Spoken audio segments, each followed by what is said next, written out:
ครับกิจกรรมวันโกนวัดพระธาตุศรีจอมทองวรวิหาร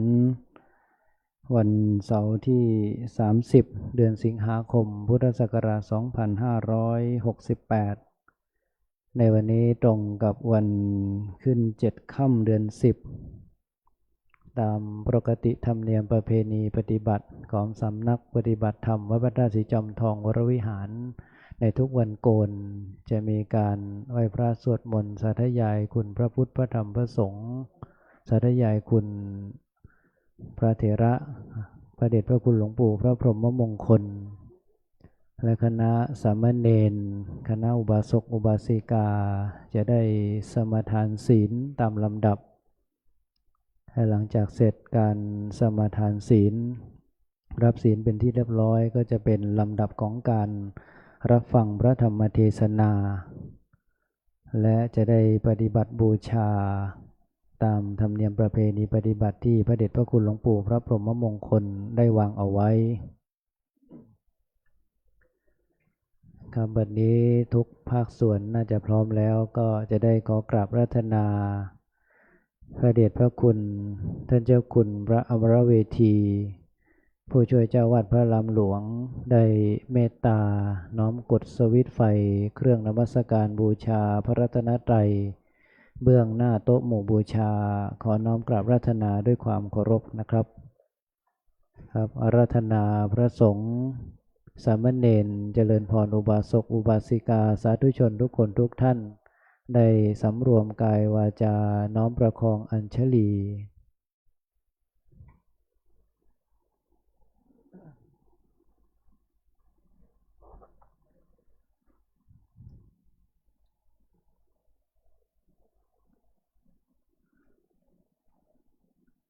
ครับขอเจริญพรเรียนเชิญท่านแม่ชีผ่องพันธ์ล่องทองได้เป็นตัวแทนน้อมกดสวิตช์ไฟเครื่องทองน้อยเฉพาะเครื่องล่างเพื่อบูชาพระเดชพระคุณหลวงปู่พระพรหมมงคล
ครับต่อไปเราท่านทั้งหลายจะได้กล่าวคำบูชาพระรัตนตรัยโดยความพร้อมเพรียงกันนะครับอิมินาสการเรนะตังพุทธังอภิปูชยามะอิมินาสการเรนะตังธัมมังอภิปูชยามะอิมินาสการเรนะตังสังฆังอภิปูชยามะอะระหังสัมมาสัมพุทโธภควาพุทธังภควันตังอภิวาเทมิสวากขาโตภควตาธัมโมธัมมังนัมมัสสามิสุปฏิปันโนภควโตสาวกสังโฆสังฆังนัมมามิหันธรรมยังพุทธัสสะภควโตปุพพาคณมกาดังกโรมาเสนะโมตัสสะภะคะวะโตอะระหะโตสัมมาสัมพุทธัสสะ นะโมตัสสะภะคะวะโตอะระหะโตสัมมาสัมพุทธัสสะนะโมตัสสะภะคะวะโตอะระหะโตสัมมาสัมพุทธัสสะหันธัมมยังพุทธานุสตินะยังกโรมาเซอิติปิโสภะคะวะอะระหังสัมมาสัมพุทโธเวชชาจารณะสัมปันโนสุขโตโลกวิทูอนุตตโรปุริสธรรมสารถิสัทธาเทวมนุษย์สานังพุทโธภควาติกายเยนะวาจายวเจตสาวาพุทเทกุกัมมังภกตังมยายังพุทโธปฏิคันหาตัวจยันตังกาลันตะเรสังวริตุงวะพุทเทหันธรรมยังธรรมานุสตินะยังกโรมาเซสวากขาโตภะคะวะตาธัมโมสันทิติโกอากาลิโกเอหิปัสสิโกโอปานายิโกปัจจตังเวทิตาโพวินโยหิติกายเยนะวาจายวเจตสาวาธัมเมกุกัมมังภกตังมยายัง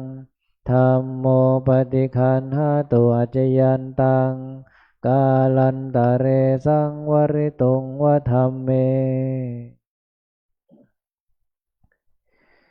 หันธรรมยังสังขานุสตินะยังกโรมาเซสุปฏิปันโนภะคะวะโตสาวกสังโฆโอชุปฏิปันโนภะคะวะโตสาวกสังโฆยายาปฏิปันโนภะคะวะโตสาวกสังโฆสามีจิปฏิปันโนภะคะวะโตสาวกสังโฆยะทิทังจตาริปุริสายุคานิอาถาปุริสปุคลาเอสัมภะคะวะโตสาวกสังโฆอาหุนายโยปาหุนายโยทักขินายโยอัญชลิการณิโยอนุตตรังบุญญาเขตังโลกัสสาติกายเยนะวาจายวเจตสาวาสังเคกุกัมมังปะกตังมยายังสังโฆปฏิคันหาตัวจยันตังกาลันตะเรสังวริตุงวสังเค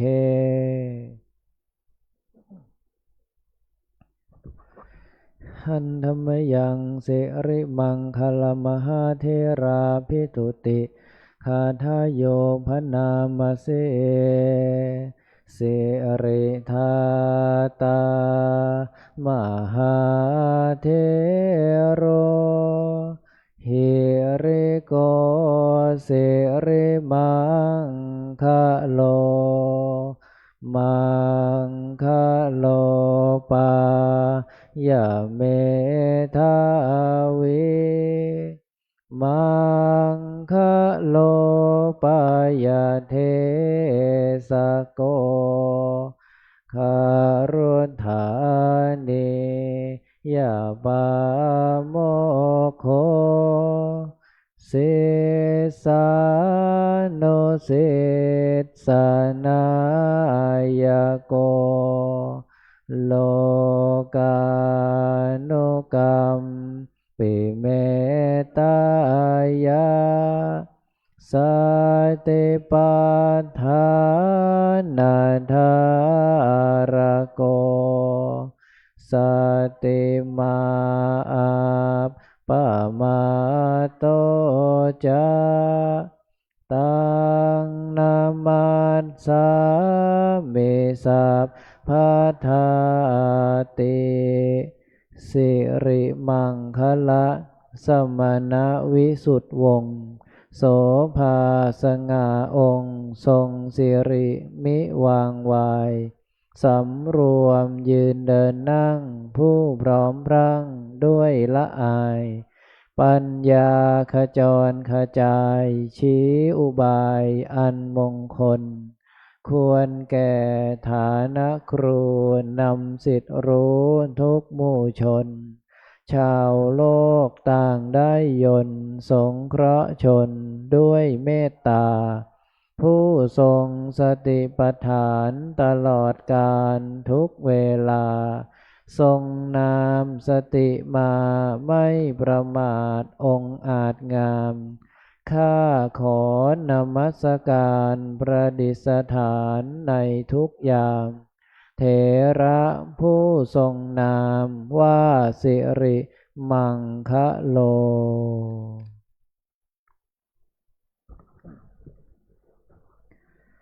ครับก็เจริญพรเรียนเชิญท่านแม่ชีอมรสิริกลิ่นปทุม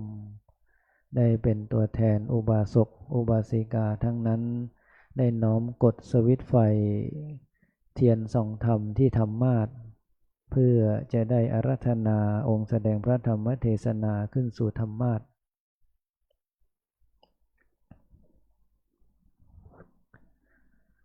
ครับซึ่งในวันนี้วันโกนขึ้น7 ค่ำเดือน10วันเสาร์ที่30เดือนสิงหาคมพุทธศักราช2568เราท่านทั้งหลายได้รับเมตตาจากท่านอาจารย์ท่านเจ้าคุณพระอวรเวทีปริยนธรรม8ประโยคผู้ช่วยเจ้าวาดพระอารามหลวงจะได้เมตตาให้ธรรมะเป็นทานในโอกาสนี้จะได้ขอน้อมกราบรัตนาพระเดชพระคุณได้ขึ้นสู่ธรรมาสน์เพื่อจะได้ให้ศีลแก่น้องๆสามเณร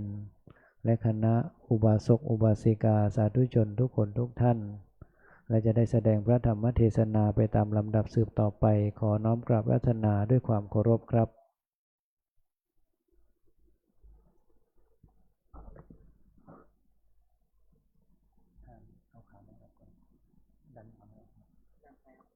ไม่เป็นไรแค่นี้ขึ้นแล้ว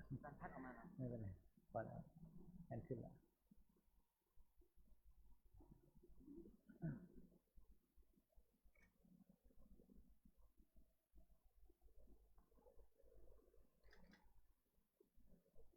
ครับนิมนต์คณะน้องๆสามเณร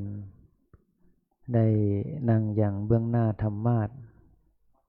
เพื่อจะได้สมาทานทัสสศีลและจะได้สวดสาธยายสามเณรสิกขาสืบต่อไปขอนิมนต์นะครับ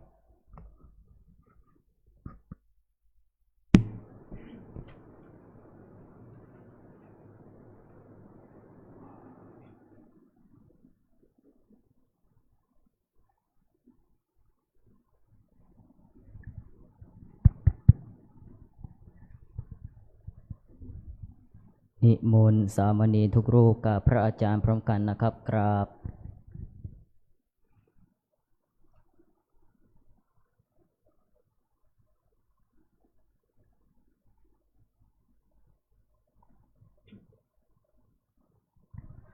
มายังพันเตสารนาสิลังยาจามาทุติยามปิมายังพันเตสารนาสิลังยาจามาตาติยามปิมายังพันเตสารนาสิลังยาจามานะโมตัสสะภะคะวะโตอะระหะโตสัมมาสัมพุทธัสสะนะโมตัสสะภะคะวะโตอะระหะโตสัมมาสัมพุทธัสสะ นะโมตัสสะภะคะวะโตอะระหะโตสัมมาสัมพุทธัสสะนะโมตัสสะภะคะวะโตอะระหะโตสัมมาสัมพุทธัสสะนะโมตัสสะภะคะวะโตอะระหะโตสัมมาสัมพุทธัสสะนะโมตัสสะภะคะวะโตอะระหะโตสัมมาสัมพุทธัสสะยะมะหังวัฏฐามิตังวัฏเทธาอามาพันเตพุทธังสารนังคัจฉามิพุทธังสรณังคัจฉามิธัมมังสารนังคัจฉามิธัมมังสรณังคัจฉามิสังฆังสารนังคัจฉามิสังฆังสรณังคัจฉามิทุติยัมปิพุทธังสารนังคัจฉามิทุติยามปิพุทธังสรณังคัจฉามิติยัมปิธัมมังสารนังคัจฉามิทุติยามปิธัมมังสรณังคัจฉามิติยัมปิสังฆังสารนังคัจฉามิทุติยามปิสังฆังสรณังคัจฉามิตติยัมปิพุทธังสารนังคัจฉามิตติยามปิพุทธังสรณังคัจฉามิติยัมปิธัมมังสารนังคัจฉามิตติยามปิธัมมังสรณังคัจฉามิติยัมปิสังฆังสารนังคัจฉามิตติยามปิสังฆังสรณังคัจฉามิติสรณะคัมนังนิธิตังอามาพันเตปานาติปาตาเวระมณีสิกขาปะทังสมาธิยามิปานาติปาตาเวรมณีอทินนาทานาเวระมณีสิกขาปะทังสมาธิยามิอาทินนาทานาเวรมณีสิกขาปะทังอาพรหมจริยาเวระมณีสิกขาปะทังสมาธิยามิอาพรหมจริยาเวรมณีสิกขาปะมุสาวาทาเวระมณีสิกขาปะทังสมาธิยามิมุสาวาทาเวรมณีสุราเมรยะมัชฌปมาทฐานาเวระมณี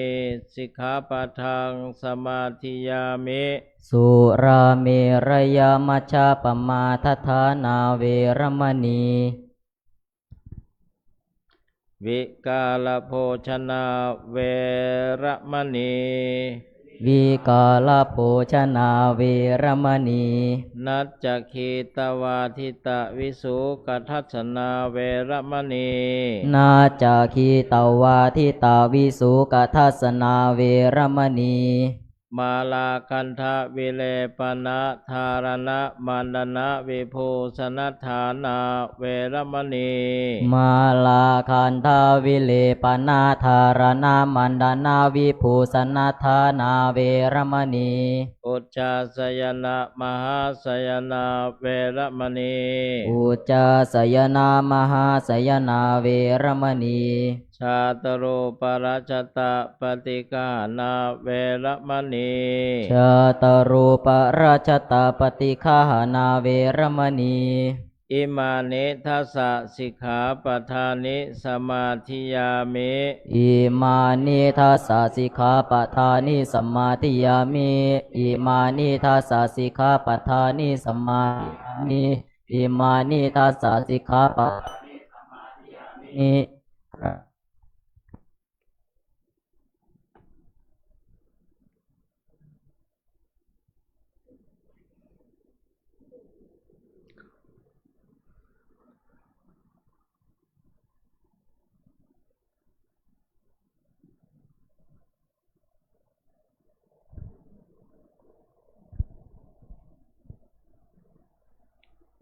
สัมพุทโธโลเกอุปันโนมหา นิโกมุนีธรรมจักกังปวัตเตตวโลเกอปาติวันติยังโลกัสสะสังขาหังกาตุงจริตวโลกัจจาลิกังติวิทังโลเกสัทธัมมังสัมมเทวะปวันติยังอนุปุเพนะสาวัตถิงปัตตวาเชตวเนวสังสามเณรนังนิสายาจิตังคทานุสิงคิตุงอนุญญาสิทัสสะสิกขาสามเณเลหิสิงคิตุงสามเณรานังทัสสังขังสิกขาปะทังปานามาเสสามเณรานังทัสสะสิกขาปะทานิเตสุจจะสามเณเลหิสิกิตุงปานาติปาตาเวรมณีอาทินนาทานาเวรมณีอาพรหมจาริยาเวรมณีมุสาวาทาเวรมณีสุลาเมลยามัชฌปมาทฐานาเวรมณีวิกาลโภชนาเวรมณีนาจาคีตาวาทิตาวิสุขทัสนาเวรมณีมาลาคันทาวิเลปนาธารณมันดนะสนาธานาเวรมณีอุจาสยนามหาสยนาเวรมณีชาตารุปราชตาปฏิฆานาเวรมณีติ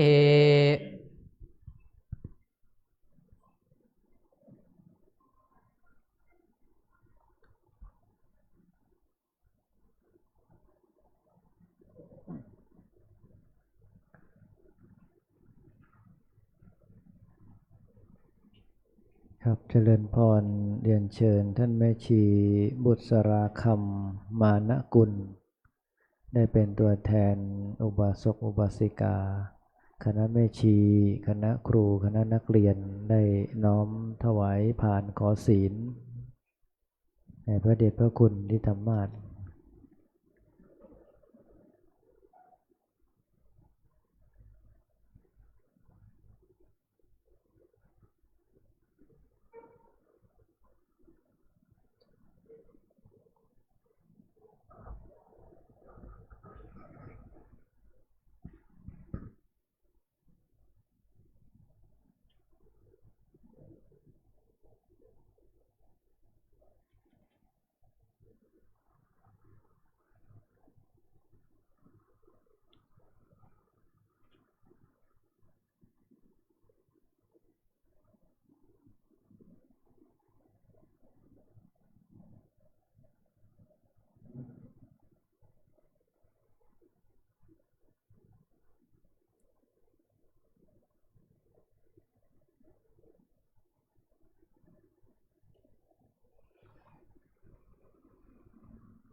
ขอเชิญทุกท่านกราบท่านเจ้าคุณพระอมรเวทีพร้อมกันค่ะ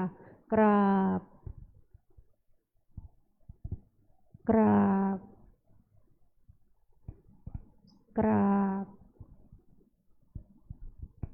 อาราธนาศีลพร้อมกันนะคะมายังพันเตติสารเนนะสหะอัฏฐศีลานิยาจามะทุติยัมปิมายังพันเตติสารเนนะสหะอัฏฐศีลานิยาจามะ ตติยัมปิมายังพันเตติสารเนนะสหะอัฏฐศีลานิยาจามะนะโมตัสสะภะคะวะโตอะระหะโตสัมมาสัมพุทธัสสะนะโมตัสสะภะคะวะโตอะระหะโตสัมมาสัมพุทธัสสะนะโมตัสสะภะคะวะโตอะระหะโตสัมมาสัมพุทธัสสะนะโมตัสสะภะคะวะโตอะระหะโตสัมมาสัมพุทธัสสะนะโมตัสสะภะคะวะโตอะระหะโตสัมมาสัมพุทธัสสะนะโมตัสสะภะคะวะโตอะระหะโตสัมมาสัมพุทธัสสะพุทธังสรณังคัจฉามิพุทธังสารนังคัจฉามิธัมมังสรณังคัจฉามิธัมมังสารนังคัจฉามิสังฆังสรณังคัจฉามิสังฆังสารนังคัจฉามิทุติยัมปิพุทธังสรณังคัจฉามิทุติยัมปิพุทธังสารนังคัจฉามิทุติยัมปิธัมมังสรณังคัจฉามิทุติยัมปิธัมมังสารนังคัจฉามิทุติยัมปิสังฆังสรณังคัจฉามิทุติยัมปิสังฆังสารนังคัจฉามิตติยัมปิพุทธังสรณังคัจฉามิตติยัมปิพุทธังสารนังคัจฉามิตติยัมปิธัมมังสรณังคัจฉามิตติยัมปิธัมมังสารนังคัจฉามิตติยัมปิสังฆังสรณังคัจฉามิตติยัมปิสังฆังสารนังคัจฉามิปานาติปาตาเวระมณีสิกขาปะทังสมาธิยามิปานาติปาตาเวระมณีสิกขาปะทังสมาธิยามิอาทินนาทานาเวระมณีสิกขาปะทังสมาธิยามิอาทินนาทานาเวระมณีสิกขาปะทังสมาธิยามิอภรหมจาริยาเวระมณีสิกขาปะทังสมาธิยามิอภรหมจาริยาเวระมณีสิกขาปะทังสมาธิยามิมุสาวาทาเวระมณีสิกขาปะทังสมาธิยามิมุสาวาทาเวระมณี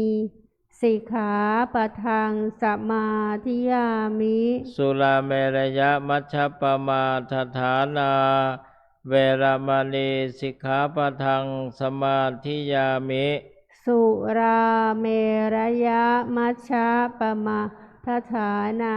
เวระมณีสิกขาปะทังสมาธิยามิวิกาลโภชนาเวระมณีสิกขาปะทังสมาธิยามิวิกาลโภชนาเวระมณีสิกขาปะทังสมาธิยามินัจจคีตวาทิตาวิสุกัทธัสสนะ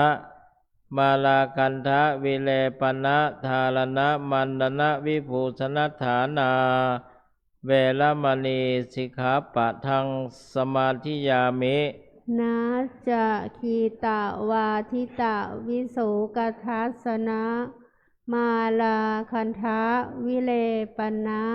ธารณะมันดนะวิภูสนัฏฐานาเวระมณีสิกขาปะทังสมาธิยามิอุจจาสยนามหาสยนาเวระมณีสิกขาปะทังสมาธิยามิอุจจาสยนะมหาสยนาเวระมณีสิกขาปะทังสมาธิยามิ อิมานิอัตถสิกขาปทานิสมาธิยามิ อิมานิอัฏฐสิกขาปทานิสมาธิยามิอิมานิอัฏฐสิกขาปทานิสมาธิยามิ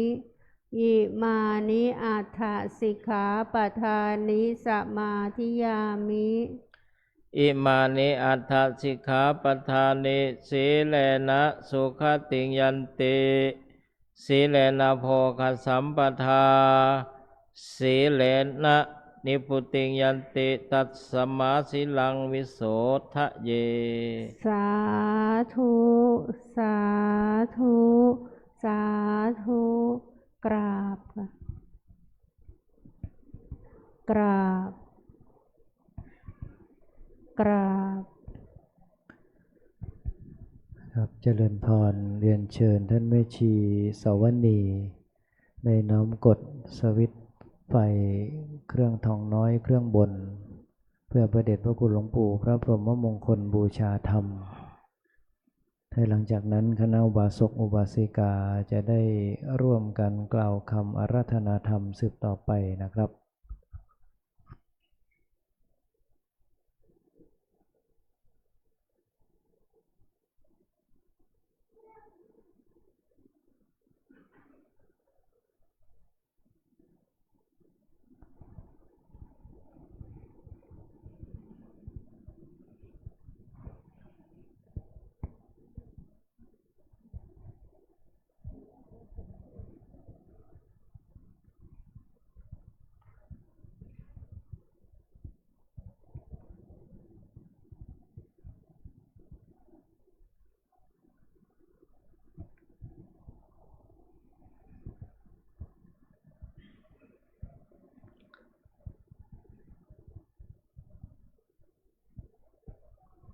เรียนเชิญ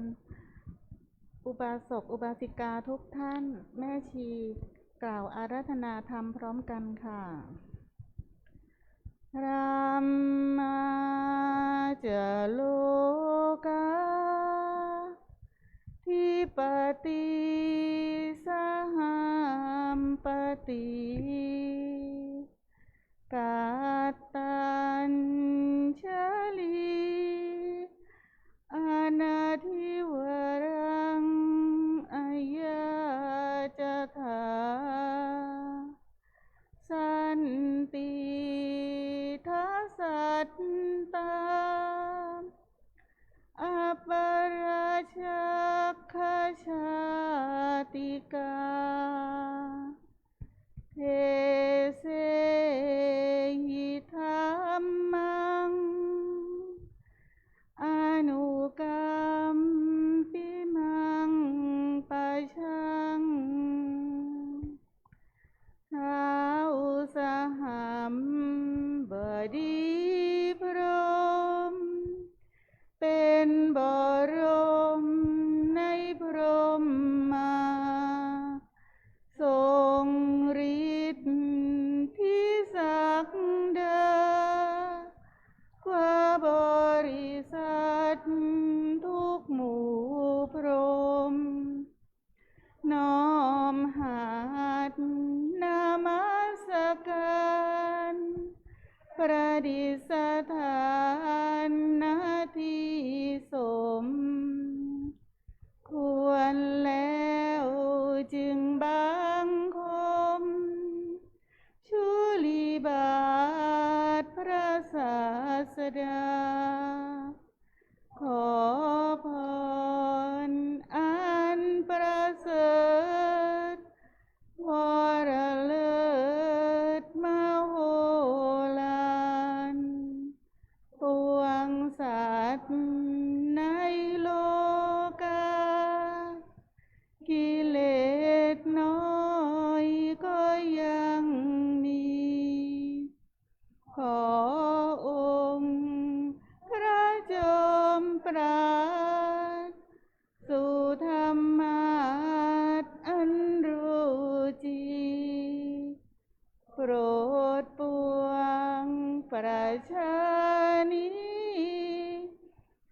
านจงโปรดแสดงธรรมนิมนต์ท่านเจ้าค่ะผู้ปรีชาอันเลิศล้ำโปรดแสดงพระสัทธรรมเทศนาประวาทีเพื่อ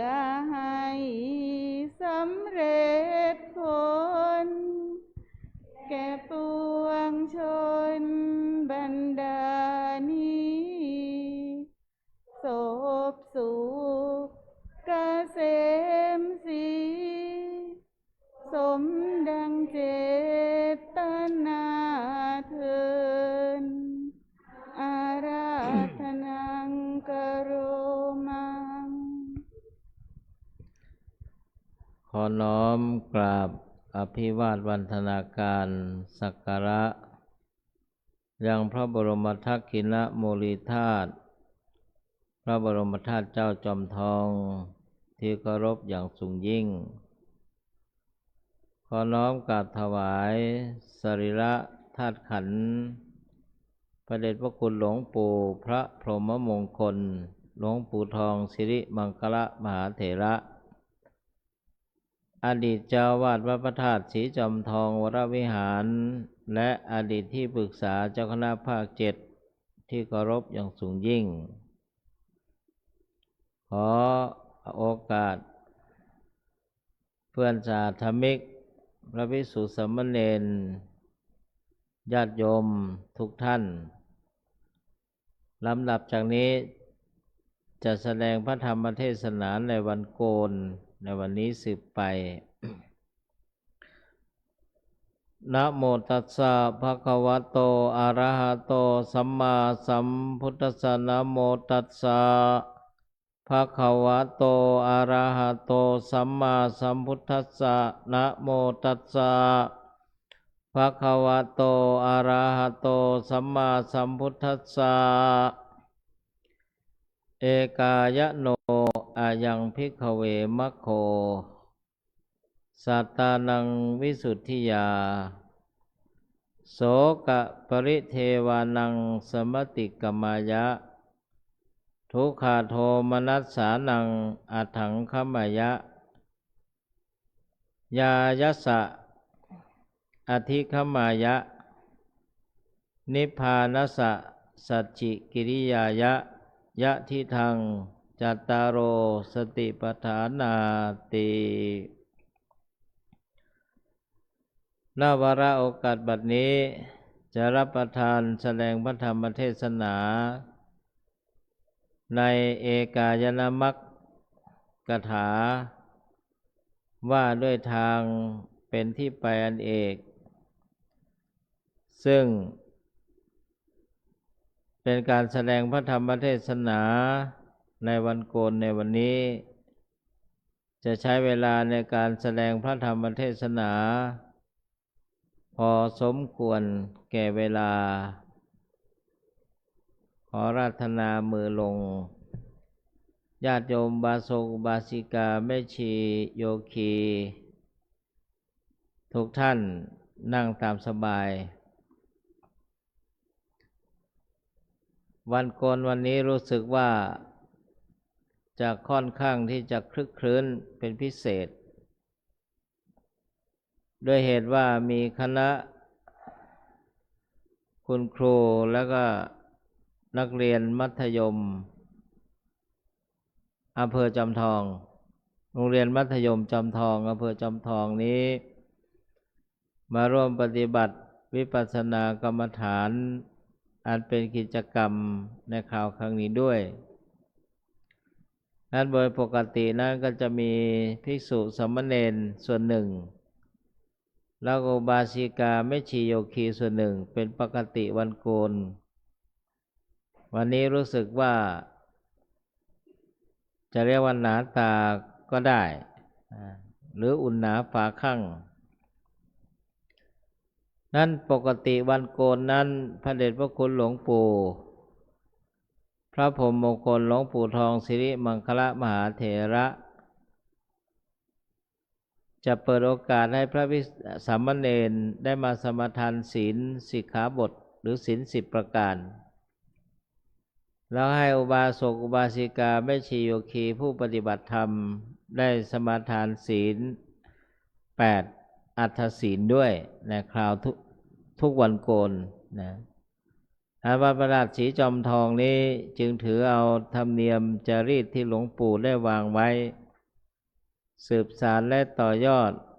แม้พระเดชพระคุณหลวงปู่จะละสังขารตั้งแต่พุทธศักราช 2562 ธันวาคมที่ผ่านมานั้นนี่เรียกว่ายังสืบสานและต่อยอดธรรมเนียมที่หลวงปู่ได้วางเอาไว้นั้นอย่างไรก็ตามวันนี้เป็นวันโกนในทางพระพุทธศาสนานั้นพระพุทธองค์ตรัสไว้ในมงคลสูตรว่ากาเลนะธรรมัสสวนังเอตัมมังคลมุตตมังการฟังธรรมะตามโอกาสตามเวลาที่เหมาะสมนั้นเรียกว่าเป็นอุดมมงคลเป็นมงคลสำหรับชีวิตเป็นมงคลสูงสุดนี่เรียกว่าเป็นมงคลการที่คุณครูและนักเรียนได้เข้ามาสู่วัดพระธาตุสีจอมทองนั้นเรียกว่าได้เข้ามาสู่สถานที่อันเป็นมงคลเพราะวัดพระธาตุสีจอมทองแห่งนี้เป็นที่ประดิษฐานพระบรมทักขิณโมลีธาตุอรหันตสัมมาสัมพุทธเจ้าคือกระดูกพระเศียรหรือกระดูกศีรษะสมองข้างขวาของพระพุทธเจ้าเรียกว่าพระทักขิณโมลีธาตุนั้นนับแต่ปีที่ปรินิพพานเสด็จดับขันธ์ของพระผู้มีพระภาคพระพุทธเจ้า 2,568 พรรษา68 ปีล่วงมาแล้วนี่อันวัดพระธาตุสีจอมทองนี้เป็นสถานที่อันเป็นมงคลเหมาะที่สาธุชนเหล่าคนดีทั้งหลายได้มาพักพิงได้มาประพฤติปฏิบัติได้มาศึกษาพระปริยัติศึกษาพระธรรมนี่เรียกว่าเป็นสถานที่เป็นมงคลและนอกจากนั้นวัดพระธาตุสีจอมทองได้ดำเนินตามร่องรอยของหลวงปู่ก็คือการมาปฏิบัติวิปัสสนากรรมฐานนั้นวัดพระธาตุสีจอมทองแห่งนี้ย่อมถือเอาธุระกิจการงานที่สำคัญอยู่2 ประการ1การศึกษาเล่าเรียนพระปริยัติคือพระธรรมคำสอนในหลักสูตรของคณะสงฆ์นี้เรียกว่าคันธธุระเหมือนนักเรียนทั้งหลายศึกษามัธยมปีที่1 2 3มัธยมปีที่4 5 6นี่ถ้าเป็นภาษาพระเรียกว่าคันธธุระคือการศึกษาเล่าเรียนประการที่2วิปัสสนาธุระพระภิกษุสามเณรนอกจากศึกษาเล่าเรียนพระปริยัตินักธรรมบาลีพระอภิธรรมแล้วญาติโยมไม่ชีด้วยวัดพระธาตุสีจอมทองนี้ก็ประพฤติปฏิบัติวิปัสสนากรรมฐานในแนวสติปัฏฐาน4คือกายเวทนาจิตและธรรมในแนวสติปัฏฐานสูตรมหาสติปัฏฐานสูตรตามสิ่งที่พระเดชพระคุณหลวงปู่ท่านได้เผยแผ่เอาไว้เช่นในวันช่วงนี้ได้ยินว่าคณะคุณครูพร้อมได้นักเรียนก็ไม่น้อยหลายท่านก็เกือบ100เนี่ยได้มาปฏิบัติวิปัสสนากรรมฐานนี้ถือว่าเป็นสิ่งที่สำคัญอย่างไรก็คือว่าการปฏิบัติวิปัสสนากรรมฐานนี้ ผู้ปฏิบัติย่อมเห็นได้ด้วยตนเอง ที่ว่าเห็นได้ด้วยตนเองคือต้องลงมือประพฤติปฏิบัติจึงจะรู้และเข้าใจส่วนจะรู้และเข้าใจมากน้อยเพียงไรนั้นก็ไม่เป็นไรในระยะเวลาวันสองวันนั้นถือว่าเป็นการเสริมสร้างอุปนิสัยก็คือพื้นฐานสำหรับนักเรียนทั้งหลายนี่เรียกว่าอุปนิสัยเหมือนการเติมเชื้อจุดเชื้อเข้าไปนั่นเรียกว่าเป็นสิ่งที่ดีงามการปฏิบัติวิปัสสนากรรมฐานนี้ในแนวสติปัฏฐานสี่กายเวทนาจิตและธรรมนักเรียนทั้งหลายไม่จำเป็นต้องใส่ใจภาคทฤษฎีคำว่าภาคทฤษฎีแล้วก็คือปริยัตินั่นเองในภาษาพระก็ให้ลงมือประพฤติปฏิบัติตามที่ครูบาอาจารย์ตามที่คุณแม่ชีหรือพระเจ้าหน้าที่ซึ่งผ่านการอบรมวิปัสสนากรรมฐานและดำเนินตามที่ครูบาอาจารย์แนะนำนั่นเรียกว่าไม่ต้องไปเน้นปริยัติให้ลงมือประพฤติปฏิบัติจะทำได้มากน้อยเพียงไรนั้นไม่เป็นไรเพราะว่าการปฏิบัติวิปัสสนากรรมฐานนี้เป็นทางสายตรงเป็นทางเอกเป็นทางที่ไปอันเอกสำหรับโยคาวจรหรือโยคีที่มาประพฤติปฏิบัติวิปัสสนากรรมฐานโดยยึดเอากายเวทนาจิตและธรรมเป็นหลักเรียกว่าสติปัฏฐานสี่ประพฤติปฏิบัติตามที่ครูบาอาจารย์แนะนำทั้งเดินจงกรมและนั่งสมาธิใหม่ๆนั้นท่านจะให้ปฏิบัติวิปัสสนากรรมฐานในระยะที่หนึ่งเรียกว่าขั้นเบสิกทั่วไปเช่นขวาย่างหนอซ้ายย่างหนอครูบาอาจารย์อาจจะกำหนด10 นาทีเดิน10 นาทีนั่ง10 นาทีหรือเดิน15นั่ง15แล้วแต่ท่าน คือไม่มากไม่น้อยเกินไป การเดินจงกรมตามหลักวิปัสสนากรรมฐานนี่ท่านก็จะแนะนำมีการสาธิตการประพฤติปฏิบัติการกราบสติปัฏฐานสี่โยคีทั้งหลายก็ได้รู้ได้ทราบและลงมือปฏิบัติแล้วพอมานั่งสมาธิท่านก็ให้กำหนด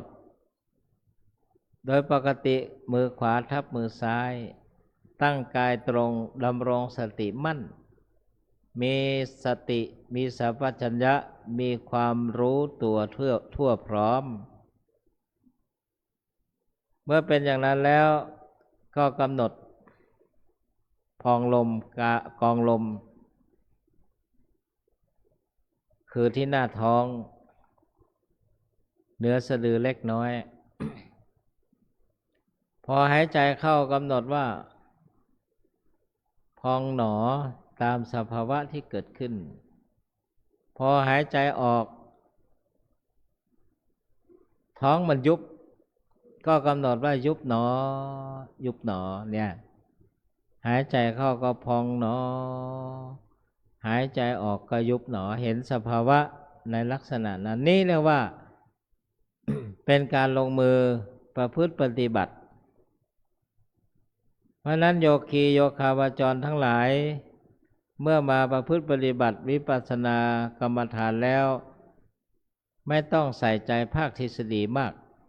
ก็ให้ลงมือประพฤติปฏิบัติ ตามที่ครูบาอาจารย์พระวิปัสสนาจารย์หรือพระอาจารย์ท่านแนะนำเราให้ประพฤติปฏิบัติอย่างนั้นเรียกว่าเป็นทางตรงอยู่แล้ว ทีนี้ว่าการประพฤติปฏิบัติในแนวสติปัฏฐานสี่นี้ต้องลงมือประพฤติปฏิบัติด้วยตนเองนั้นท่านจึงไม่แนะนำว่าไม่ต้องไปดูหนังสือไม่ต้องไปอ่านหนังสือลงมือประพฤติปฏิบัติ เพื่ออะไรเพื่อไม่ต้องกำหนดอารมณ์ภายนอกให้มากวิปัสสนากรรมฐานนี่เอาอะไรเป็นอารมณ์ เบื้องต้นเริ่มตั้งแต่ขันธ์ห้าเป็นอารมณ์ของกรรมฐานในสรีระในร่างกายของพวกเราทุกคนนี้มันมีขันธ์ห้ากันทั้งนั้นแหละสรีระร่างกายทุกสิ่งทุกอย่างลมหายใจเข้าออกทุกส่วนนั้นเป็นรูปเวทนาสัญญาสังขารวิญญาณนี้เป็นนาม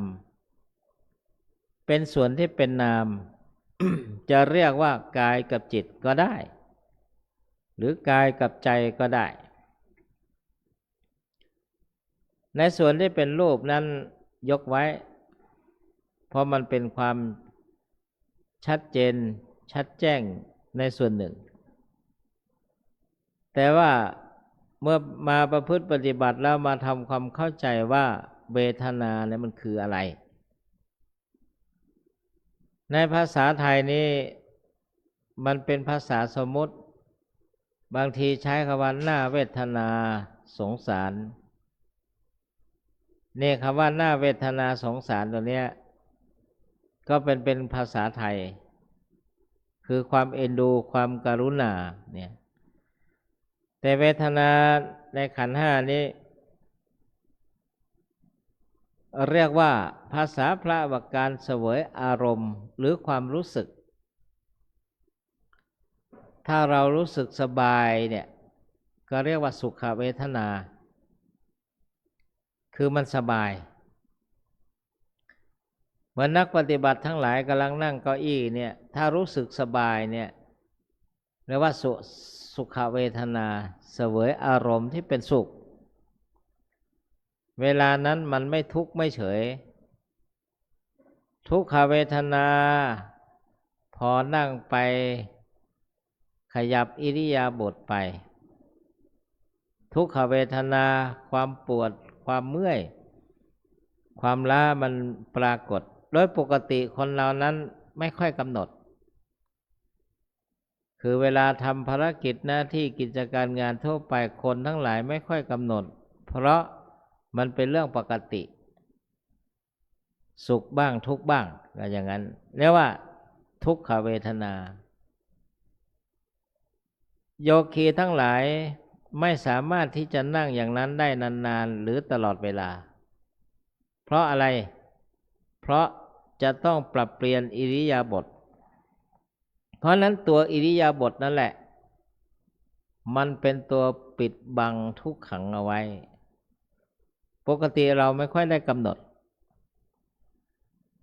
เรียกว่ามันมีสภาวธรรมที่ปกปิดไว้ทำให้เราต้องปรับเปลี่ยนอิริยาบถ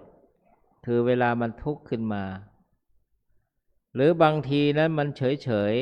ๆเรียกว่าอุเบกขาเวทนาหรืออทุกขมสุขเวทนานั้นเราทั้งหลายไม่สามารถที่จะไม่ว่างเว้นจากเวทนาทั้งสามหรือเวทนาอันใดอันหนึ่งนี่เรียกว่าเป็นเรื่องแห่งเวทนา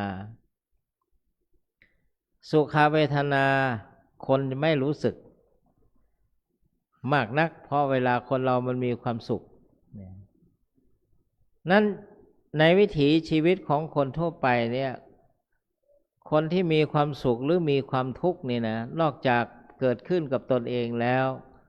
มักจะเผื่อแผ่ความสุขหรือความทุกข์นั้นออกไปคนข้างๆด้วยเป็นธรรมดา คนที่มีความสุขก็แผ่ความสุขออกไปด้วยเหมือนกันนะในทางกายภาพคนที่มีความทุกข์นี่ก็มักจะแผ่ความทุกข์เช่นบ่นบ้างปวดนั่นปวดนี่หรือระบายความทุกข์ที่อยู่ในใจตนเองออกมาคนรอบข้างบ้างนี่ก็เป็นหลักธรรมดาเมื่อกี้เห็นก็เห็นหนอเห็นหนอเนี่ยได้ยินหนอเนี่ยถ้าเราไม่ฝึกสติปัฏฐานสี่นี่มันอาจตกใจได้เช่นเวลาฟ้าร้องเนี่ยมันไม่กำหนดแล้วร้องขึ้นมาเวลาพลาดพลั้งประมาทพลาดพลั้งก็ตกใจขึ้นมาได้ง่ายแต่ถ้าผ่านการปฏิบัติวิปัสสนากรรมฐานก็จะกำหนดได้ง่ายนะนี่เรียกว่ากำหนดเวทนาด้วยสุขเวทนาก็สบายหนอทุกขเวทนาก็ปวดหนอเมื่อยหนอกำหนดเวลาปฏิบัติเนี่ยไม่ว่าจะยืนเดินนั่งนอนหรือในขณะที่เดินจงกรมหรือนั่งสมาธิเนี่ยกำหนดนะให้กำหนดสัญญาคือความจำได้ยินหนอนี่ลูกเนนวัยซนเขาเนี่ยเนนมาเรียนหนังสือกันเนนน้อยนี่กำหนดได้ยินหนอทำอะไรหล่นเนี่ยได้ยินหนอนะญาติโยมพระพุทธเจ้าตรัสว่าไงในอัตถกถาธรรมบทปรากฏหนึ่งว่าไอ้ที่ซนมากนะชาติก่อนแล้วภิกษุทั้งหลายเคยเป็นลิงมา500 ชาติที่ว่าเคยเป็นลิงมา500 ชาติแล้วชาตินี้มาเป็นสามเณรอย่างเช่นสามเณรมันซนซ้ายซนขวาเนี่ยอาจจะเคยเป็นลิงมา500 ชาติก็ได้นี่ตามหลักนะบางทีพระพุทธเจ้าแสดงธรรมแล้วบางคนนี่มองแงนมองบนฟ้านั่นน่ะพระพุทธเจ้าตรัสบอกว่าภิกษุทั้งหลายนั่นน่ะเคยเป็นหมอดูดวงดาวเป็นโหราศาสตร์เป็นนักขัตฤกษ์เนี่ย500 ภพชาติเนี่ยติดอุปนิสัยมาแล้วที่เขย่าต้นไม้เนี่ยก็เคยเกิดเป็นลิงมา500 ชาติแล้วที่นั่งขีดเขียนนั่นล่ะโอ้เคยคำนวณเป็นนักคณิตศาสตร์มาเนี่ย500 ชาติอย่างนี้เป็นต้นมันแม้แต่พระสารีบุตรเถระก็เคยเกิดเป็นลิงมา500 ชาติเหมือนกันขนาดสำเร็จเป็นพระอรหันต์นะโยมมีอยู่ครั้งหนึ่งไปพร้อมภิกษุทั้งหลายแล้วพระสารีบุตรกระโดดข้ามลำน้ำเหมืองนะปุ๊บภิกษุทั้งหลายไม่ทราบความจริงก็ไปทูลถามพระพุทธองค์ว่าพระองค์ผู้เจริญพระอรหันต์นี่ยังกระโดดอยู่เหรอพุทธเจ้าตรัสบอกว่าใช่แล้วภิกษุพระสารีบุตรไม่มีกิเลสอาสวะใดๆเพียงแต่ว่ากิริยาอันนั้นแหละเรียกว่าวาสนาบางอย่างที่พระสารีบุตรเคยเกิดเป็นลิงวานอนมัคคตีพระพุทธเจ้าก็เคยเกิดเป็นหัวหน้าลิงเหมือนกันพระสารีบุตรก็เคยเกิดเป็นลิงมานี่เรียกว่ามันสังสมใส่ด้านนี้มาเป็นธรรมดานั้นพูดถึงสัญญานะญาติโยมเราจำได้ชื่อว่าสมมุติกันว่าเราเป็นผู้ชายผู้หญิงเป็นภิกษุเป็นสามเณรเป็นชื่อนั้นชื่อนี้เป็นผอ.เป็นรองผอ.เป็นผู้ช่วยเป็นครูบาอาจารย์ท่านนั้นท่านนี้นี่เป็นเรื่องแห่งสัญญาเป็นเรื่องแห่งสัญญาเมื่อกี้พระอาจารย์ก็ให้ศีลสามเณรเพราะเคยให้ศีลญาติโยมไปส่วนใหญ่ลืมไปสิกขาปะทังสมาธิยามิแถมให้สามเณรทำไมรู้สึกสามเณรมันเงียบเขาเงียบกันเอาแค่เวรมณีนี่เป็นเรื่องแห่งสัญญารู้เลยปุ๊บเป็นธรรมดาเมื่อขึ้นธรรมาสน์และให้ศีลแล้วเหมือนต้องบุกไปข้างหน้าผิดถูกไม่จำแนกต้องบุกไปข้างหน้าอย่างนี้เนี่ยใช่ไหมลูกพอตเตอร์นั่งกันลูกอันนี้เนนประเรียน3แล้ว นี่เป็นเรื่องแห่งสัญญาโยคีทั้งหลายผู้ปฏิบัติวิปัสสนากรรมฐานเนี่ยเมื่อขึ้นมาวางรองเท้าไว้ตรงไหน เมื่อจะลงไปเสร็จกิจแล้วรองเท้าเราอยู่ตรงไหนสีอะไรยี่ห้ออะไรจำได้นี่เป็นเรื่องแห่งสัญญาเป็นเรื่องแห่งสัญญาคือความจำเป็นคุณสมบัติแห่งจิตบางทีโยคาวาจรเนี่ยครูบาอาจารย์ให้เดินจงกรมสมาธิเนี่ยมันใจมันลอยล่ะจิตมันอาวรณ์ครูบาอาจารย์ให้นั่งก็เดินไปคิดเรื่องบางทีในวัยนี้บางทีคิดถึงแฟนเลยก็เป็นไปได้นะมันเป็นธรรมดาเพราะจิตมันเกิดดับเป็นธรรมดาใจลอยได้ก็มีเหมือนกันเป็นเรื่องแห่งสัญญามันเมื่อนึกขึ้นได้แล้วกำหนดถ้าคิดอะไรก็คิดเนาะดีบ้างไม่ดีบ้างคิดเนาะคิดเนาะแล้วก็มานั่งหรือเดินจงกรมหรือนั่งสมาธิกำหนดพองหนอยุบหนอต่อไปเนี่ยสังขารความนึกคิดปรุงแต่งของเราเป็นเรื่องคุณสมบัติของจิตทั้งสิ้นเลยถ้าคนอารมณ์ดีก็สังขารก็ปรุงแต่งเป็นฝ่ายกุศลเป็นฝ่ายกุศลหรือเป็นบุญเนี่ยถ้าสังขารของเราปรุงแต่งไม่ดีอารมณ์ไม่ดีจิตใจขุ่นมัวมาเนี่ยแล้วก็มันไม่ใช่กุศลแล้วจิตสมองอย่างงี้เป็นเรื่องแห่งสังขารวิญญาณวิญญาณคืออะไรตาเห็นรูปในทางพุทธศาสนาเนี่ยไม่ใช่วิญญาณที่เราเข้าใจกันในความหมายของชาวโลกทั่วไปอันนั้นพูดผีวิญญาณหลังจากเรียกว่าภพชาติต่อไปเช่นคนที่เสียชีวิตนี่คนทั่วไปนึกมักจะนึกถึงพูดผีวิญญาณก็ในความหมายนั้นเนี่ยนะในความหมายนั้นแต่วิญญาณที่พูดถึงนี้ก็คือตาเห็นรูปเกิดจากจักขุวิญญาณคือรับรู้ว่ามันรูปมันสีอะไรหรือมีลักษณะอย่างไรหูได้ยินเสียงเกิดโสตวิญญาณขึ้นมาถ้าเคยผ่านวิปัสสนากรรมฐานเสียงนั้นจะดีไม่ดีหยาบหรือละเอียดประณีตหรือไม่เรากำหนดได้ยินเนาะบางทีเขาจุดประทัดลูกใหญ่ๆหรือบั้งไฟเนี่ยเช่นเวลาในป่าช้าเนี่ยมันมีจุดบั้งไฟแบบทางเหนือตุ่มบางท่านนี่ตกใจง่ายเพราะว่าไม่กำหนดเสียงนั้นนะแต่ถ้าคนจิตใจเข้มแข็งเนี่ยกำหนดได้ทันก็ไม่เป็นไรแต่ถ้ามันเกิดตึ้งขึ้นมากระทันหันถ้าเราไม่กำหนดเนี่ยหลงไปตามเสียงนั้นน่ะไม่กำหนดเรียกว่าโสตวิญญาณเนี่ยฆานวิญญาณเนี่ยทั้งจมูกเนี่ยกลิ่นหอมก็หอมหนอกลิ่นไม่ดีเหม็นหรือเหม็นหนอเนี่ยรู้จักกลิ่นนะได้กลิ่นได้ทางจมูกเลยกำหนดฆานวิญญาณชิวหาวิญญาณทานอาหารไปรสชาติในอาหารผัดเผ็ดเปรี้ยวหวานมันเค็มจืดยังไงกำหนดลงไปเรียกว่าชิวหาวิญญาณเรียกว่ากายถูกต้องสัมผัสเย็นร้อนอ่อนแข็งกำหนดไปเรียกว่ากายวิญญาณเนี่ยหรือว่า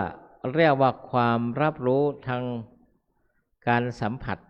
ทางตาหูจมูกลิ้นกายแล้วรวมทั้งใจด้วยนะมโนวิญญาณเนี่ยรวมทั้งใจด้วยมโนวิญญาณใจเนี่ยเป็นบ่อพักสุดท้ายเลยนะเพราะว่าอารมณ์ทั้งหลายเนี่ยมันมาทางตาหูจมูกลิ้นกายและเข้าไปในภายในทวารทั้งหกทางใจของเรานี่เรียกว่าวิญญาณนั้นนักปฏิบัติทั้งหลายก็พึงกำหนดพิจารณาอารมณ์เหล่านี้นะ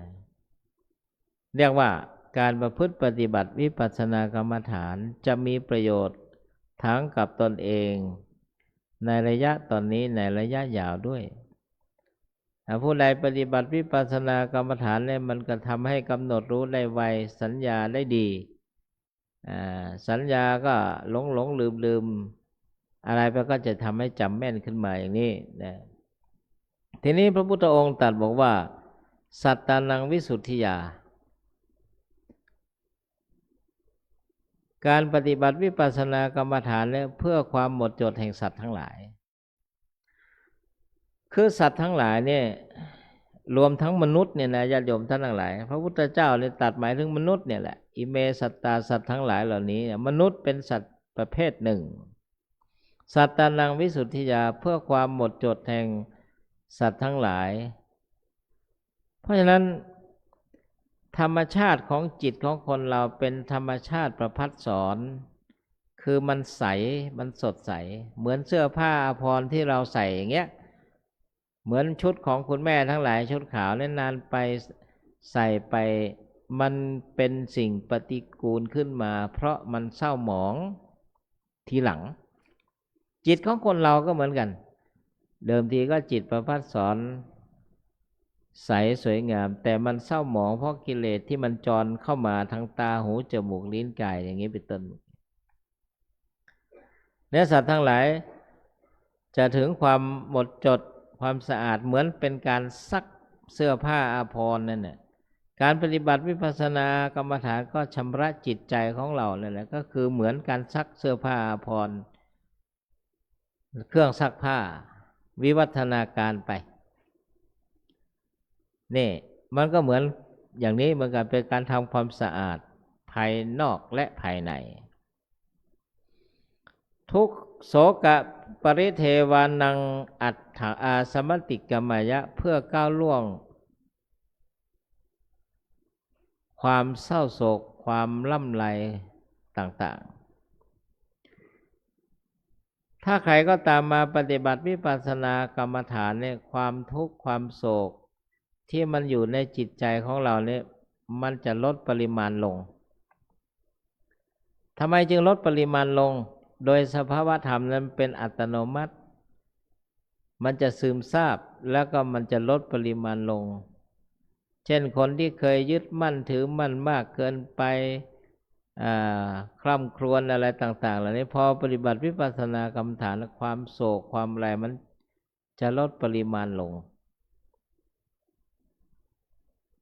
ทุกขาโทมนัสสานังอัตถังขมยะทุกข์และโทมนัส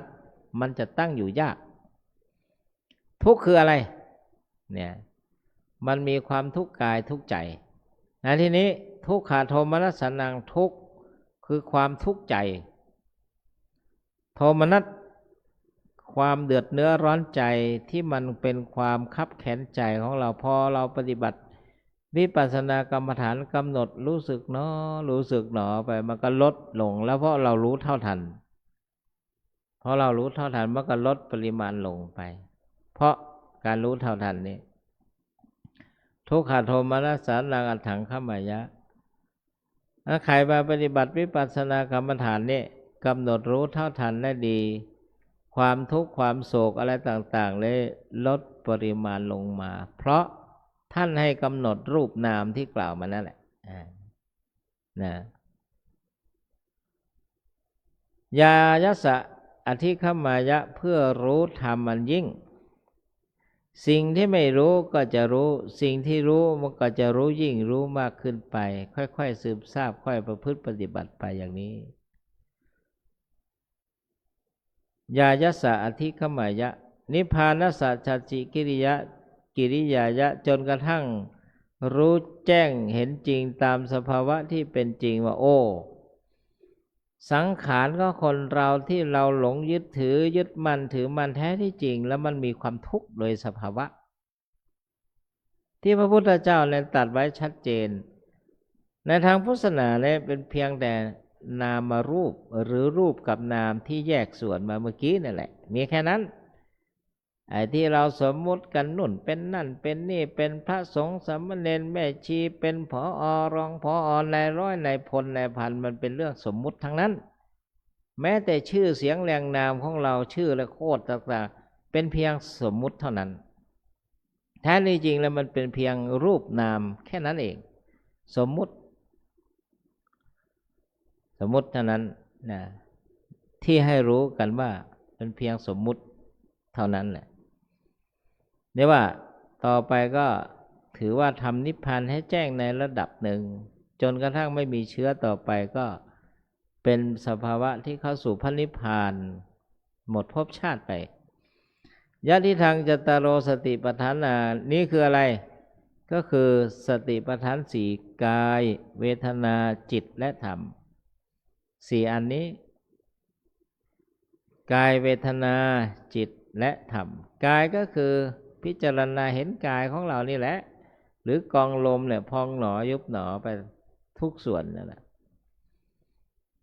เวทนาการเสวยอารมณ์สบายไม่สบายหรือเฉยๆเมื่อกี้ปกติถ้าเราไม่ปฏิบัติวิปัสสนาเนี่ยเราไม่ได้กำหนดนะโยคีทั้งหลายญาติโยมทั้งหลายไม่ค่อยรู้แต่ไม่ค่อยไม่กำหนดไปจิตตานุปัสสนาสติกรรมฐานจิตของเราบางทีก็เป็นกุศลบางทีก็เป็นอกุศลบางทีก็สดใสบางทีก็เศร้าหมองกำหนดไปธรรมานุปัสสนาสติปัฏฐานนี่ชอบใจไม่ชอบใจง่วงฟุ้งสงสัยนี่เจอทุกคนเลยเรียกว่านิวรณ์ห้านี่นะทุกคนจะเจอถ้าภาษาบาลีศัพท์เทคนิคเรียกว่ากามฉันทะพยาบาทถีนมิทะอุทธัจจะจุกุกุจะวิจิกิจฉาเนี่ยก็คือชอบใจไม่ชอบใจง่วงฟุ้งสงสัยง่วงเนี่ยคือถีนมิทะรวมไปกระทั่งถึงท้อแท้เหนื่อยหน่ายเบื่อหน่ายไปท้อแท้ท้อถอยหดหู่เศร้าใจเนี่ยเป็นถีนมิทะทั้งนั้นเลยคนที่มีถีนมิทะบ่อยๆครอบงำบ่อยๆเนี่ยมันไม่ค่อยปรารภความเพียรจะค่อนไปทางขี้เกียจบางคนเนี่ยหาเสาเป็นที่พึ่งเลยนะภาษาบาลีว่าอันนี้ว่าเองธัมมังสรณังคัจฉามิข้าพเจ้าถึงเสาเป็นที่พึ่งมองไปศาลาที่ไหนหาเสาก่อนเนี่ยไม่ใช่เสานะเสาบ้านเสาเรือนเสากุฏิเสาวิหารเนี่ยถีนมิทะความหดหู่ท้อถอยนี่มันมีทุกคนนะไม่ว่าจะเป็นพระวิปัสสนาจารย์ระดับไหนนิวรณ์ห้าเนี่ยมาปรากฏทุกรูปทุกคนห้ามไม่ได้อยู่ที่ว่าจะฝึกได้ขนาดไหนอุทธัจจะกุกุจจะนี่เห็นไหมความฟุ้งซ่านเกิดขึ้นบางคนนี่ตัวอยู่ศาลากุฏิอาทัยนเรศเนี่ยใจไปอยู่ไหนก็ไม่รู้บางทีนึกไปว่าเมื่อใดพระอาจารย์จะลงจากธรรมาสน์ก็เป็นไปได้นะไม่ใช่นะไม่ใช่เป็นไปไม่ได้เมื่อไหร่พระอาจารย์จะลงสักทีหรือบางคนที่ว่าง่วงแล้วเนี่ยเห็นไหมความฟุ้งซ่านและรำคาญมันก็เกิดขึ้นได้วิจิกิจฉาสงสัยบางคนนี้สงสัยทุกอย่างนั่นแหละคนจะสงสัยว่าชาติก่อนเราเป็นอะไรตายไปแล้วจะไปเป็นอะไรปัจจุบันทำไมต้องมาที่นี่แล้ววิจิกิจฉาความสงสัยมันเกิดขึ้นได้นะเกิดขึ้นได้บางคนสงสัยแม้กระทั่งมดมันหายใจยังไงเนี่ยมันวิจิกิจฉาทั้งนั้นเลยนะเป็นเรื่องแห่งความวิจิกิจฉาสงสัยบางคนเอาตัวเองไปเทียบกับพระสงฆ์เนี่ยเราเป็นฆราวาสนี่มีภรรยามีภาษาโลกว่ามีเมียพระนี่มันเนรเนี่ยไม่อยากมีภรรยาเมียบ้างเหมือนเราเลื่ออะไรมันสงสัยบ้วไปหมดเลยนะโดยพื้นฐานของมนุษย์เป็นอย่างนั้นเนี่ยเรียกว่าความสงสัยนั้นเวลาเกิดขึ้นนะชอบใจไม่ชอบใจง่วงฟุ้งสงสัยนี่ต้องกำหนดพิจารณาสังเกตเพราะนั้นท่านจึงสอนให้ครูบาอาจารย์ท่านสอนให้ปรับให้เสมอกันศรัทธากับปัญญาให้เสมอกันบางคนนี่ศรัทธามากงมงายไปพวกหัวอ่อนเนี่ยมันจะเป็นค่อนไปทางศรัทธาที่ผิดก็มีให้ไหว้จอมปลวกหินดินทรายก็ไหว้หมดเนี่ยพวกศรัทธามากเกินไปเนี่ยบางคนปัญญามากศรัทธามันอ่อนเจ้าปัญญา คิดค้นทฤษฎีวิทยาศาสตร์ทรายโน่นนี่นั่นไปเนี่ยปัญญามากถ้าปัญญามากนี่อินทรีย์ไม่เสมอเนี่ยมันจะฟุ้งซ่าน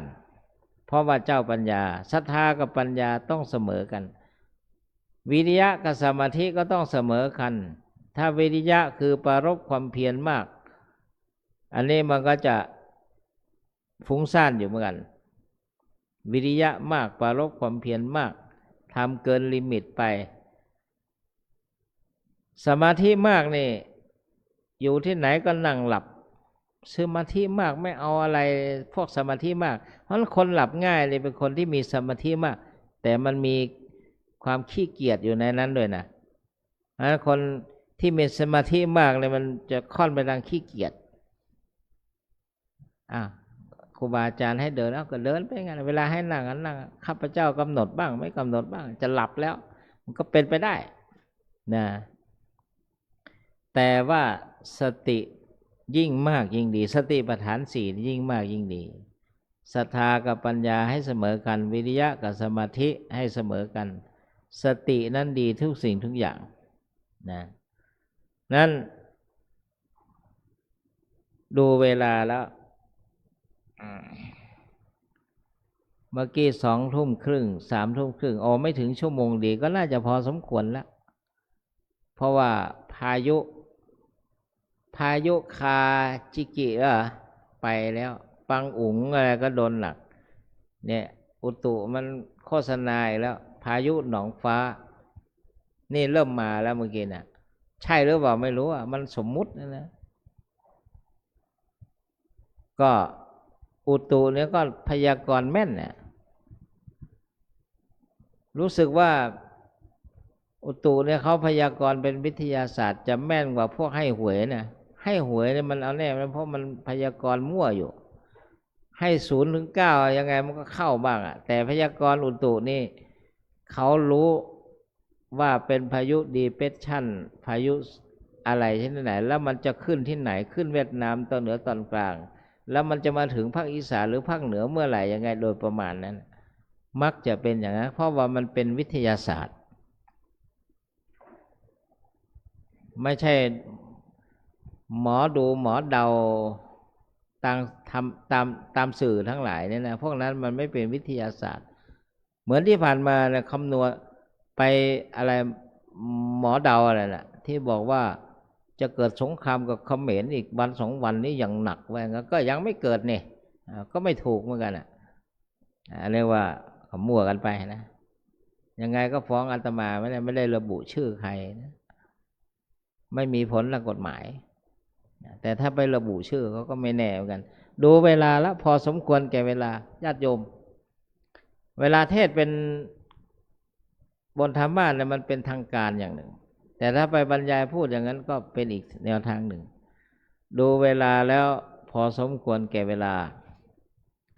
เทศนาปริโยสานเนในการไปที่สุดลงแห่งการแสดงพระธรรมเทศนาค่ำคืนนี้ด้วยอนุภาพคุณพระศรีรัตนตรัยคือพระพุทธพระธรรมพระสงฆ์อานิสงส์ที่ท่านทั้งหลายได้ให้ทานรักษาศีลเจริญภาวนาอันเป็นบุญกิริยาวัตถุบุญอาฐานเป็นที่ตั้งแห่งการทำความดีคือบุญกุศลและอานิสงส์ที่ทุกท่านในประพฤติปฏิบัติวิปัสสนากรรมฐานเป็นพระวะปัจจัยทุกท่านปราศจากทุกโศกโรคภัยอุปัฏฐวะกังวลอันตรายประกอบไปด้วยธรรม4 ประการคืออายุวันนะสุขะพละปฏิภาณธนสารสมบัติรับประทานแสดงพระธรรมเทศนาพอสมควรแก่เวลาขอสมมุติยุติลงคงไว้แต่เพียงเท่านี้เอวังก็มีด้วยประการฉนี้หันธรรมยังสาธุกรังกโรมาเซสาธุสาธุสาธุอาหังพุทธันจะธัมมัญจะ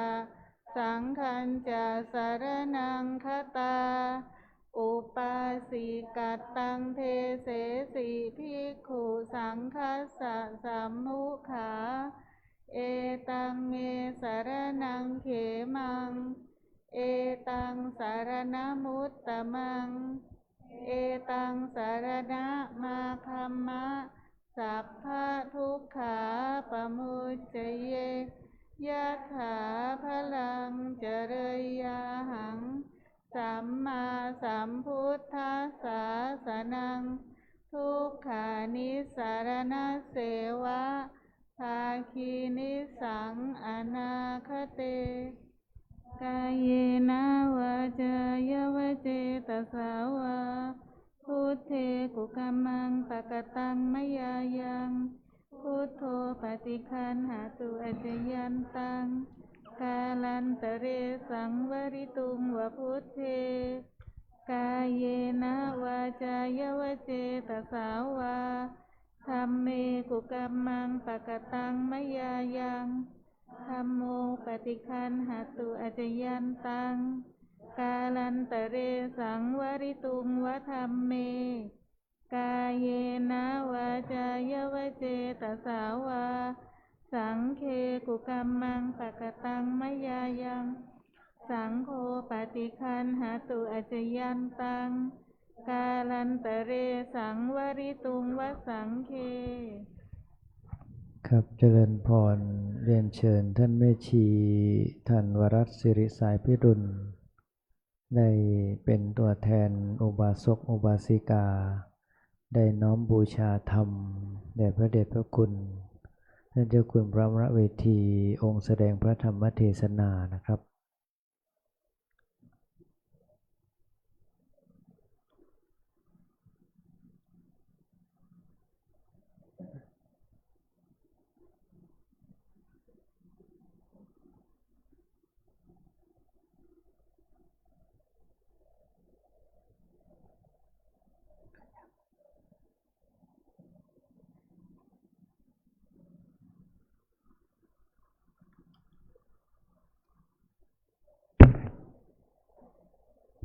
สาธุ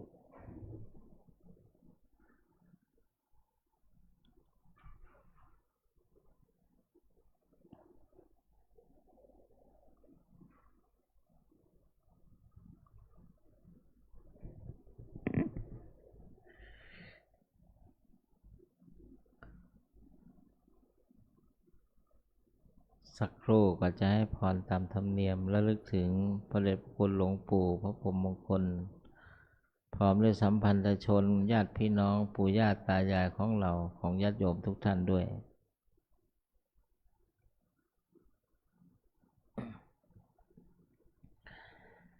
ยะถาวาริวาปุราปริปุเรนติสาคะรังเอวเมวะอิโตทินังเปตานังอุปกปปติ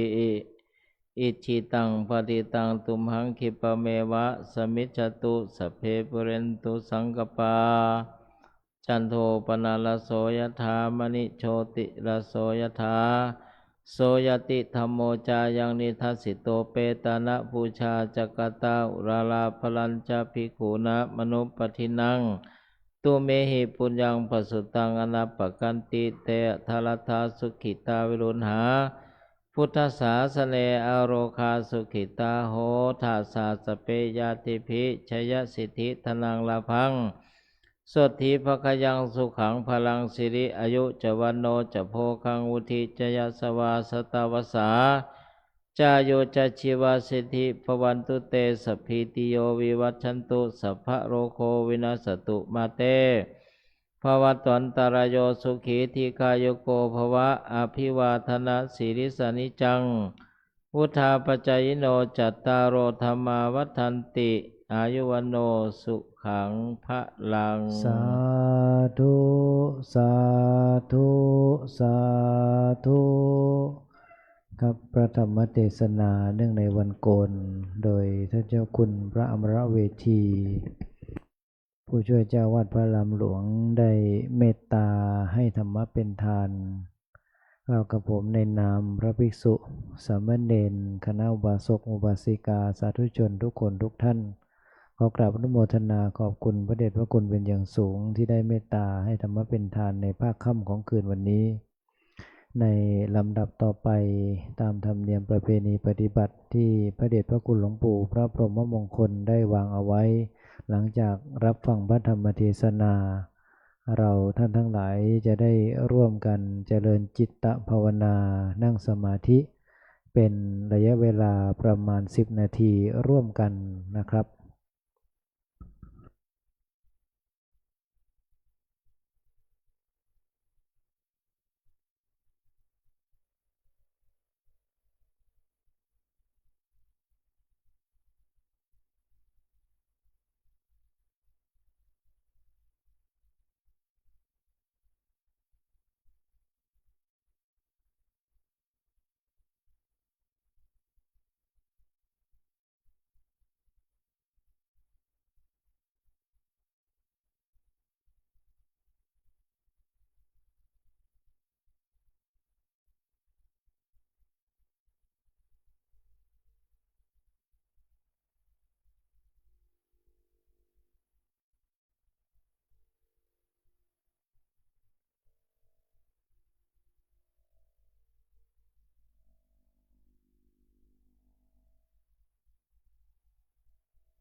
ครับสมควรแก่เวลาเรียนเชิญทุกท่านได้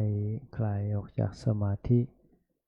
จะได้กล่าวคำกรวดน้ำแบบพื้นเมืองล้านนาร่วมกันนะครับอิตังทานกัมมังเนปานาปัจจยโยโหตุโนนิจจังอิตังศีลากัมมังเนปานาจยโยโหตุโนนิจจังอิทังภาวนากัมมังเนปานาจยโยโหตุโนนิจจังยังกินจิกุสลังกัตตพังกัมมังสัพเพหิกะเตหิกะตังปุญญังโนนุโมทันโตสุนันโตพนโตเยเทวาอาสามิงฐานเนอาทิคาตาทิคายกาสันทาหนโตสัมภาสัตตานังสุขิยตานาปาริหารันโตมาตาปิตาสุขิตาหนโตทุกขามุจจันโตสัพเพยาติกาสุขิตาหนโตทุกขาปะมุจจันโตสัพเพอายาติกาสุตาหนโตทุกขาปะมุจจันโตสัพเพปิสาสัพเพยัคขาสัพเพเปตาสุตาหนโตทุกขาปะมุจจันโตสัพเพนัคขตาสุขิตาหนโตทุกขามุจจันโตสัพเพเทวาสุขิตาหนโตทุกขามุจจันโตสัพเพอาจาริโยปัจจายาสุขิตาหนโตทุกขามุจจันโตสัพพะสัมปัตตินังสามิชันโตโวหันหน้าไปทางพระประธานนะครับวันทามิพุทธังสัพพังเมโตสังฆามาธาเมพันเตวันทามิธัมมังสัพพังเมโตสังฆามาเมพันเตวันทามิสังฆังสัพพังเมโตสังฆามาธาเมพันเตวันทามิโคโลปัจจาจาลิเยสัพพังเมโตสังฆามัฏฐาเมพันเตวันทามิกัมมัฏฐานังสัพพังเมสังฆามัฏฐาเมพันเตวันทามิอาราเมปัฏฐาสีมายังสัพพังเมโตสังฆามัฏเมพันเตวันทามิเจติยังสัพพังสัพพัฏฐานเนสุปฏิทิตาสาลิลาธาตุมหาโพธิงพุทธารูปังสักกาลังสัทธานาคาโลเกเตโลเกพระมาโลเกจัมปุทิเป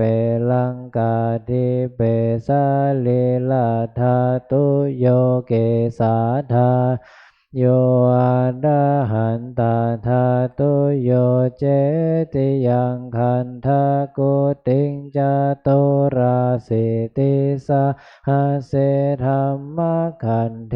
สัพเพสังปาทะเจติยังอาหังวันทามิสัพพะโสกราบ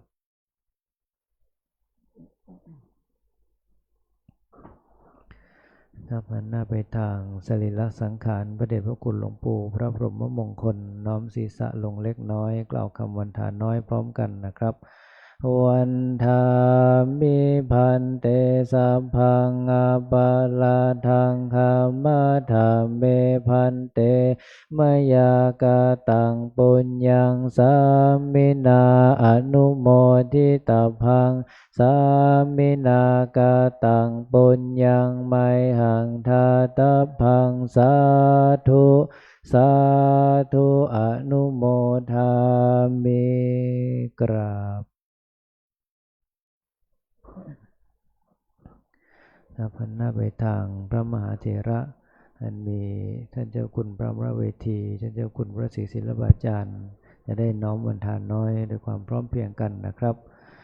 วันธามิพันเตสัพพังอาปาราทังคามาธาเมพันเตมยากาตังปุญญังสามินาอนุโมทิตาพังสามินากาตังปุญญังไมหังทาตพังสาธุสาธุอนุโมทามิในนามพระสงฆ์ทั้งนั้นมีตุลุงพระสวรรณเมธีตุลุงพระศรีศิลปาจารย์พระเถระกล่าวว่าอภิวาทนาสีลิสานิจังวุธาปจายโนจตารโอธรรมาวัฏันติอายุวันโนสุขังพลังสาธุสาธุสาธุ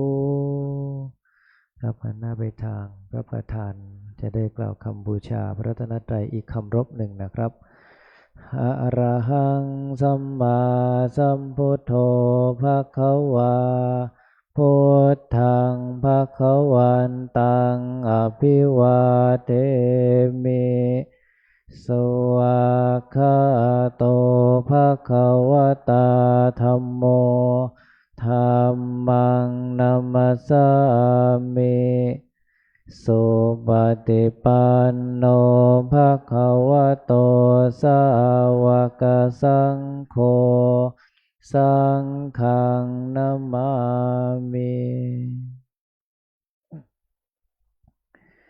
กับกิจกรรมวันโกนในภาคค่ำของวันนี้ก็ได้สำเร็จเสร็จสิ้นลงเป็นที่เรียบร้อยก็ขออนุโมทนากับคณะอุบาสกอุบาสิกาสาธุชนทุกคนทุกท่านได้แยกย้ายแล้วก็พักผ่อนหรือปฏิบัติธรรมตามอัธยาศัยขออนุโมทนาบุญนะครับ